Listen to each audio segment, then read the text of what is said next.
ونعوذ بالله من شرور أنفسنا وسيئات أعمالنا من يهده الله فلا مضل له ومن يضلله فلا هادي له وأشهد أن لا إله إلا الله وحده لا شريك له وأشهد أن محمدا عبده ورسوله أما بعد فإن خير الحديث كتاب الله وخير الهدي هدي محمد صلى الله عليه وسلم وشر الأمور محدثاتها وكل محدثة بدعة وكل بدعة ضلالة وكل ضلالة في النار. وقال الله عز وجل في القرآن المجيد: أعوذ بالله من الشيطان الرجيم بسم الله الرحمن الرحيم يا أيها الذين آمنوا اتقوا الله حق تقاته ولا تموتن إلا وأنتم مسلمون.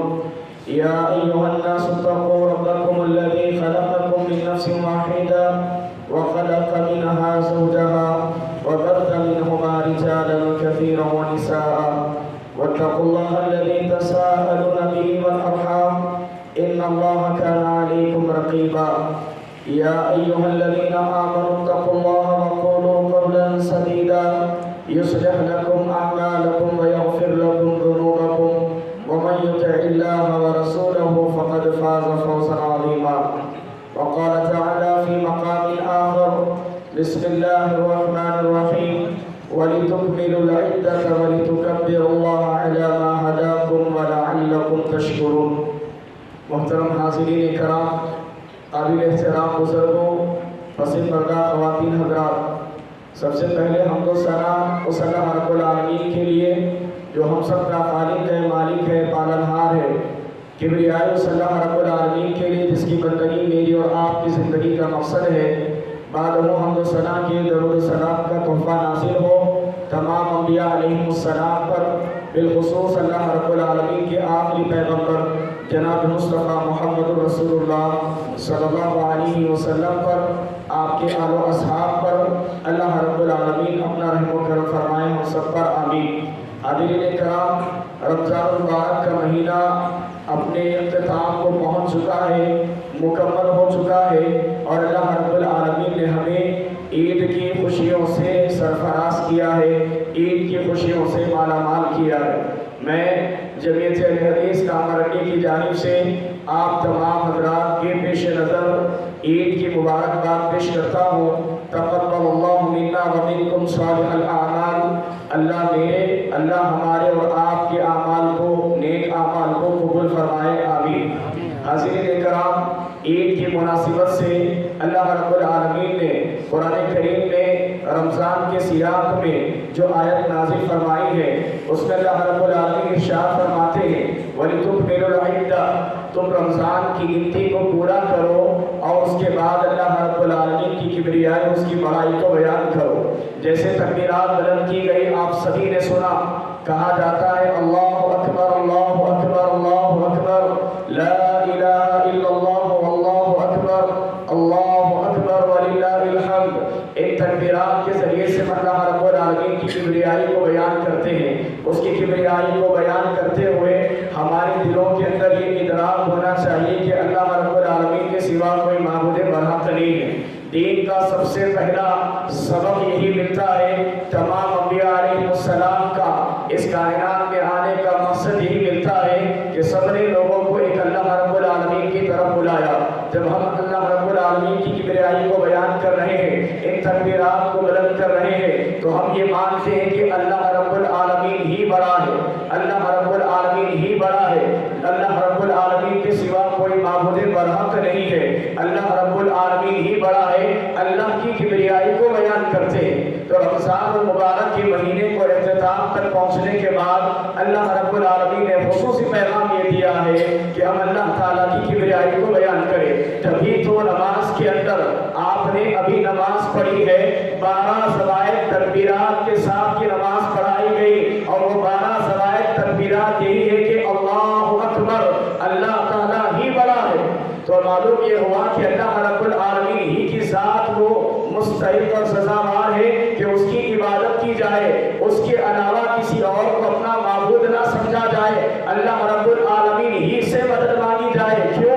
کیونکہ اللہ رب العالمین کے علاوہ کائنات میں جتنی شخصیتیں ہیں، جتنی ہستیاں ہیں، چاہے اولیاء لے لو، چاہے انبیاء لے لو، چاہے شہداء لے لو، چاہے صلحاء لے لو، ان تمام کو مخاطب کر کے اللہ تعالیٰ نے کہا انتم الفقراء الی اللہ واللہ هو الغنی الحمید، تم سارے کے سارے اللہ رب العالمین کے در کے فقیر ہو، محتاج ہو، تنگ دست ہو، لاچار ہو، اللہ ہی ہے جو غنی ہے اور مالدار ہے۔ تو اسی سے مانگا جاتا ہے جو مالدار ہے، اسی سے مانگا جاتا ہے جو مکمل غنی ہے۔ تو عید کا یہ سب سے پہلا پیغام یہ دیا اس آیت کریمہ نے کہ دنیا والوں، اللہ رب العالمین تم سے خطاب کر کے کہتا ہے کہ تمہیں جب کبھی مانگنے کی ضرورت پڑے اللہ رب العالمین ہی سے مانگو۔ امن یجیب المضطر اذا دعا ویکشف السوء ویجعلکم خلفاء الی الارض االہ مع اللہ۔ اللہ رب العالمین نے کہا کون ہے جو مضطر ہو کر کے پکارے، بے چین اور بے قرار ہو کر کے اللہ رب العالمین کو پکارے، اللہ رب العالمین کے سوا کون ہے جو تمہاری حاجتوں کو پورا کرے؟ االہ مع اللہ، کیا اللہ کے سوا کوئی اور معبود ہے جو تمہاری دعاؤں کو سنتا ہے، تمہارے گناہوں کو پاک کرتا ہے، تمہاری حاجت روائی کرتا ہے، تمہاری مشکل کشائی کرتا ہے؟ اللہ کے علاوہ کوئی ذات نہیں ہے جو تمہاری حاجت روائی کرے، مشکل کشائی کرے، تمہارے سارے غموں کو دور کرے، سوائے اللہ تعالیٰ کی ذات کے کوئی اور ذات نہیں ہے۔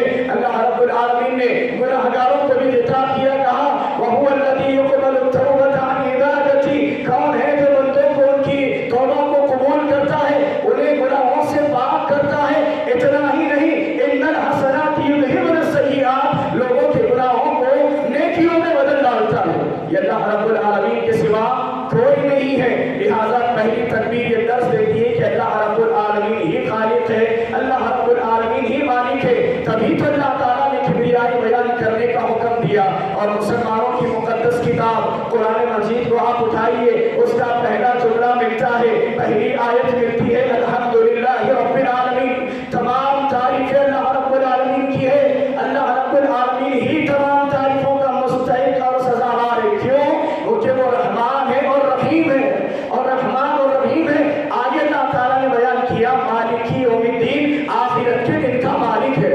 اب یہاں آخرت کے دن کے مالک کے اندر جو چیزیں اس کے اندر ضمن بیان کی گئی ہے، مالک کا معنی مفسرین نے ذکر کیا ہے، اللہ مالک ہے اس طور پر کونی فیصلوں کا مالک، جزائی فیصلوں کا مالک، شرعی فیصلوں کا مالک، تمام فیصلوں کا مالک اللہ رب العالمین ہے۔ کونی فیصلوں کا کیا معنی؟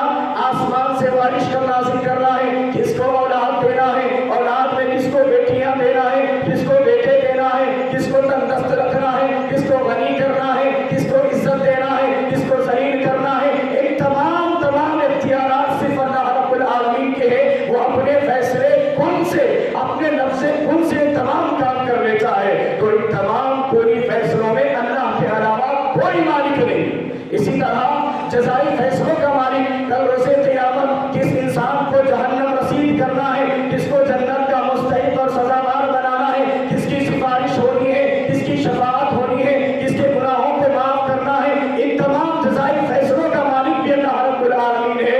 ان تمام جزائی فیصلوں میں کوئی اختیار نہیں رکھتا کہ وہ آ کر کے اللہ رب العالمین کے اذن کے بغیر، اللہ تعالیٰ کی اجازت کے بغیر اپنی زبان کو حرکت میں لائے۔ الا من اذن له الرحمن ورضي له قولا، اللہ تعالیٰ نے قرآن کریم میں کہا کہ کل قیامت کے روز کوئی نہیں ہوگا جو اپنی زبان کو حرکت دے اللہ تعالیٰ کی اجازت کے بغیر۔ تو جزائی فیصلوں کا مالک بھی اللہ، اسی طرح شرعی فیصلوں کا مالک بھی اللہ۔ شریعت میں کیا حلال ہے، کیا حرام ہے، کیا جائز ہے، کیا ناجائز ہے، کیا مستحب ہے، کیا مباح ہے، یہ تمام فیصلے اللہ کرتا ہے۔ اللہ کے علاوہ اللہ نے یہ اختیارات انبیاء علیہ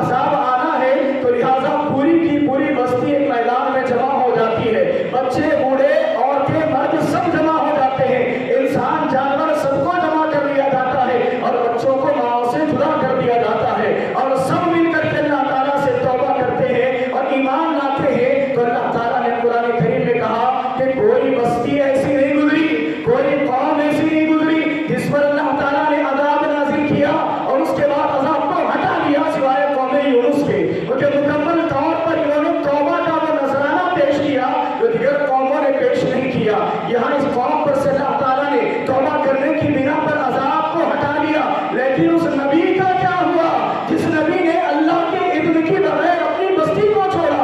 حضرت یونس علیہ السلام کشتی میں سوار ہے، جب کشتی درمیانے سمندر میں جاتی ہے ہچکولے کھانے لگتی ہے، کشتی کے دوسرے ممبران نے کہا کہ اس کشتی کا وزن بڑھ چکا ہے لہذا ہم میں سے کسی کو پانی میں کودنا پڑے گا، پانی میں پھینکنا پڑے گا۔ تو انہوں نے قرآن اندازی کی تاکہ کسی پر ظلم اور جبر نہ ہو۔ قرآن اندازی کرنے کے بعد حضرت یونس علیہ السلام کا نام نکلتا ہے، لوگوں نے دیکھا کہ بڑا بزرگ چہرہ ہے لہذا پھر سے قرآن اندازی کیا جائے۔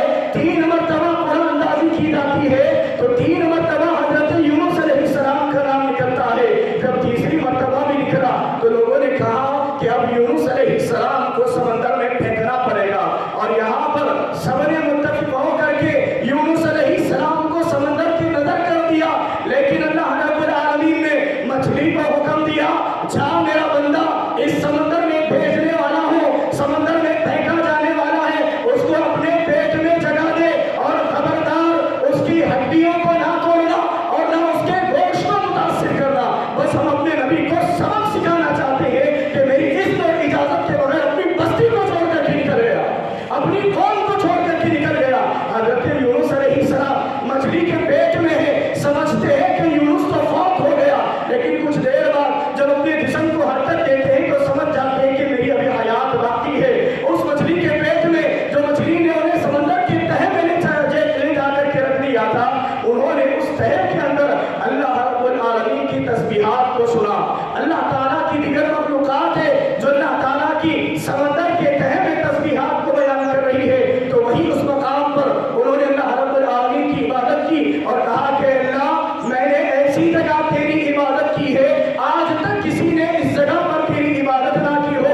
فناداہ فی الظلمات اللہ الہ الا اللہ لا الہ الا انت سبحانک انی کنت من الظالمین۔ انہوں نے تاریکیوں میں سے اللہ تعالیٰ کو پکارا، اندھیروں میں سے اللہ تعالیٰ کو پکارا، فرشتوں نے اللہ تعالیٰ سے کہا کہ اللہ یہ آواز کچھ کمزور سی معلوم ہوتی ہے لیکن جانی پہچانی لگتی ہے۔ اللہ نے کہا کہ فرشتوں کیا تم نے اس آواز کو نہیں پہچانا؟ یہ آواز میرے بندے یونس کی ہے۔ تو فرشتوں نے کہا کہ اللہ کیا تم اس مصیبت سے یونس کو دور نہیں کرے گا؟ تو اللہ تعالیٰ نے فوراً مچھلی کو حکم دیا لے جا میرے بندے کو سمندر کے ساحل پر چھوڑ دے، اگم دے۔ میرے بھائیوں یہ واقعہ سنانے کا مقصد یہ ہے کہ اللہ رب العالمین کے اذن کے بغیر اگر ایک نبی بھی اپنی بستی کو چھوڑتا ہے اللہ تعالیٰ تنبیہ کر رہے ہیں کہ میری اجازت کے بغیر بستی کو چھوڑ کر یونس کیسے نکلتا ہے۔ اللہ تعالیٰ نے سبق سکھلایا۔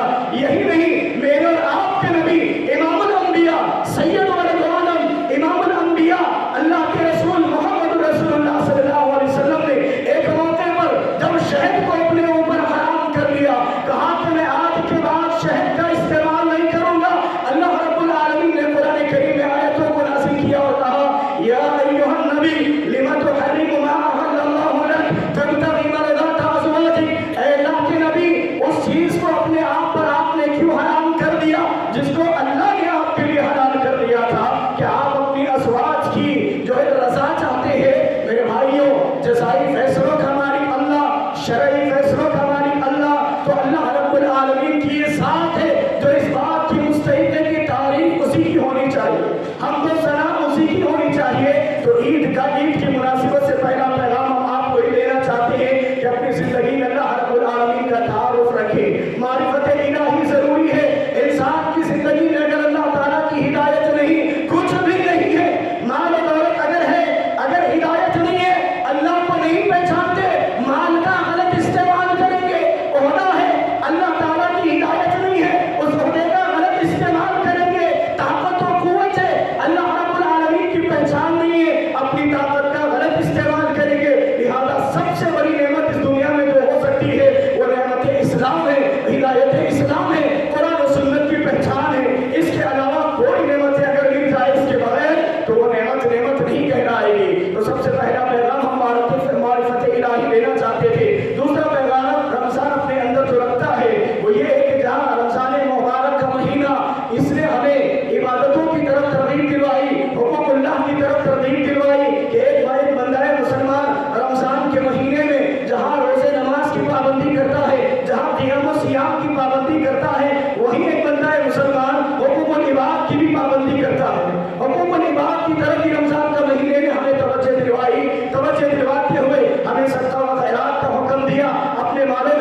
تقسیم کی تاکہ اس امت کے غربا کے پاس مال آئے اور وہ بھی اپنی ضروریات کی تکمیل کر سکے۔ تو جہاں رمضان المبارک کا مہینہ حقوق اللہ کی طرف توجہ دلواتا ہے وہیں پر حقوق العباد کی بھی طرف بھی توجہ دلواتا ہے، اور یہ جمع گھٹا اجتماعیت کا ثبوت دیتا ہے۔ ہمارا سب کا یہاں پر جمع ہونا عید اپنے اندر یہ پیغام رکھتی ہے کہ تم اتحاد اور اتفاق کے ساتھ رہو، اختلاف کو آپس میں جنم نہ دو، تمہاری ہوائیں اکھڑ جائے گی، بے جا کے اختلافات پیدا نہ کرو، بے جا کے الزامات نہ لگایا کرو، اختلاف برپا نہ کرو۔ یہ عید کا پیغام اتحاد کا پیغام ہے، آپس میں اتفاق کا پیغام ہے۔ اگر یہ پیغام تم نے یہاں سے نہیں لیا، کیا مطلب ہے سب کا یہاں پر جمع ہونا؟ یہ جمع ہونا ایک دوسرے کے پیر سے پیر، کندھے سے کندھا ملا کر کے اللہ کی بارگاہ میں بسر سجود ہونا، یہ پیغام دیتا ہے کہ ہم سارے مسلمان ہیں، ہم سارے مسلمانوں کی آپس میں عزت ایک دوسرے پر حرام ہے، کسی کی عزت کو اچھالنا حرام ہے۔ ایک سب میں اللہ تعالیٰ نے سب کو کھڑا کر کے یہ پیغام دیا، ایک ہی سب میں کھڑے ہو گئے محمود اور ایاز، نہ کوئی بندہ رہا نہ کوئی بندہ نواز، غریب بھی سب میں آ گیا، امیر بھی سب میں آ گیا، کمزور بھی آ گیا، طاقتور بھی آ گیا۔ اسلام نے تو اتحاد کا پیغام دیا ہے، لیکن ہم نے اس پیغام کو نہ مان کر آپس میں اختلاف انتشار پھیلایا ہے اور اپنے اتحاد کو ہم نے پامال کر دیا ہے، برباد کر دیا ہے۔ تو عید کا پیغام یہ دیتے جائے کہ عید کا پیغام یہ دیتا ہے کہ آپس میں اتحاد کو پیدا کرو، اتفاق کو پیدا کرو۔ اسی طرح رمضان کا یہ مہینہ ہمیں بتاتا ہے کہ تم موسمی عبادتوں میں مشغول نہ رہو۔ رمضان کا مہینہ تم پر سایہ فگن ہوا، اب رمضان کا مہینہ جا رہا ہے۔ جس طرح تم رمضان میں نماز کے پابند تھے، اسی طرح نماز کی پابندی رمضان کے بعد بھی کیا کرو۔ جس طرح تم نے رمضان کے مہینے میں مساجدوں کو آباد کیا، تلاوت قرآن مجید سے مساجدوں کو مزین کیا، دیگر عبادتوں کے ذریعے سے اللہ تعالیٰ کو راضی کرنے کی کوشش کی، ٹھیک اسی طرح اس موسم کے جانے کے بعد، اس مہینے کے جانے کے بعد بھی نمازوں کی پابندی کی جائے، تلاوت قرآن کی پابندی کی جائے۔ یہ موسمی عبادت کا اسلام حکم نہیں دیتا، بلکہ اسلام کہتا ہے وَاعْبُدْ رَبَّكَ حَتَّىٰ يَأْتِيَكَ الْيَقِينُ، اللہ کی عبادت پر جم جاؤ یہاں تک کہ تمہیں موت آ جائے، یہاں تک کہ تمہیں موت آ جائے۔ میرے بھائیوں، ایمان بچانا بڑی بات ہوتا ہے، جان بچانا بڑی بات نہیں ہوتا۔ کیا قوم موسیٰ کے وہ جادوگر آپ کو یاد نہیں ہے؟ جب جادوگر ایمان لائے، انہوں نے دیکھا کہ حضرت موسیٰ علیہ السلام نے اپنا سونا زمین پر ڈالا، وہ پھنپھناتا ہوا اژدہا بن گیا اور جادوگروں کے سارے جادو کو نکل گیا۔ تو جادوگروں نے کہا قالوا آمنا بربنا ہارون و موسیٰ، ہم ہارون اور موسیٰ کے رب پر ایمان لائے۔ ایمان لانے کے بعد فرعون نے کہا کہ ہم تو تمہیں مال کی وجہ سے یہاں پر لے کر کے آئے تھے، مال و دولت کی لالچ کی وجہ سے تمہیں یہاں پر لے کر کے آئے تھے، میری اجازت کے بغیر تم نے ایمان کیسے قبول کیا؟ اب میں تمہیں عذاب دوں گا، عذاب بھی کیسا ہوگا؟ تمہارے ہاتھ پیر کو جانب خلاف سے کاٹ دوں گا، یعنی دائنا ہاتھ کاٹوں گا اور بایاں پیر کاٹوں گا۔ جو فرعون نے، وقت کے بادشاہ نے، اور ایسا بادشاہ جو صدیوں سے بچوں کو قتل کرتا ہوا آ رہا ہے، وارے رب تیرے صبر کی انتہا کہ تیری مخلوقات میں سے مرد حضرات کو لگاتار صدیوں تک قتل کرتے رہے لوگ، تو نے ان تمام ظلموں کو بھی برداشت کیا، حتیٰ کہ تو نے اپنی حجت کو قائم کر دیا۔ اور تیرے نبی نے جب خود دعا کی کہ اے اللہ اس فرعون کو غرق کر دے، یہ ہمارے بچوں کو قتل کرتا ہے اور ہماری بچیوں کو غلام بناتا ہے۔ اللہ رب العالمین کتنا صابر ہے، انسان کے ظلم و جبر کو برداشت کرتا ہے، انسان کے ظلم و ستم کو، اس کے کرنے والے شرک کو برداشت کرتا ہے، پھر بھی بندوں کو نوازتا ہے۔ تو اس موقع پر جادوگروں نے فرعون سے مخاطب ہو کر کے کہا کہ تجھے جو کچھ کرنا ہے کر لے، ہم ایمان لائے اپنے رب پر اسی لیے کہ ہماری آخرت سنور جائے، ہماری دنیا سنور جائے۔ اور انہوں نے فرعون کو تو للکار دیا، جو کرنا ہے کر لے، لیکن اللہ تعالیٰ سے دعا کر رہے ہیں ربنا افرغ علینا صبرا وتوفنا مسلمین، کہ اللہ رب العالمین ہم پر ایسا وقت آ گیا ہے، اب صبر کی ضرورت نہیں ہے، صبر ہم پر اڑیل دے، اس قدر ہمیں صبر چاہیے۔ ظالم بادشاہ سامنے سے للکار رہا ہے، کہہ رہا ہے کہ تمہارا قتل کر دوں گا، سولی پر چڑھا دوں گا، کھجور کے تنے پر لٹکا دوں گا۔ اے اللہ صبر نہیں، صبر کو تو ہم پر اڑیل دے، وتوفنا مسلمین، اور موت دینا تو اس حال میں دینا کہ ہم مسلمان ہوں۔ سبحان اللہ، یہ پیغام ہم آپ کو دینا چاہتے ہیں کہ آخری سانس تک مسلمان ہونے کی کوشش کرتے رہے، آخری سانس تک ایمان والے ہونے کی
کیا.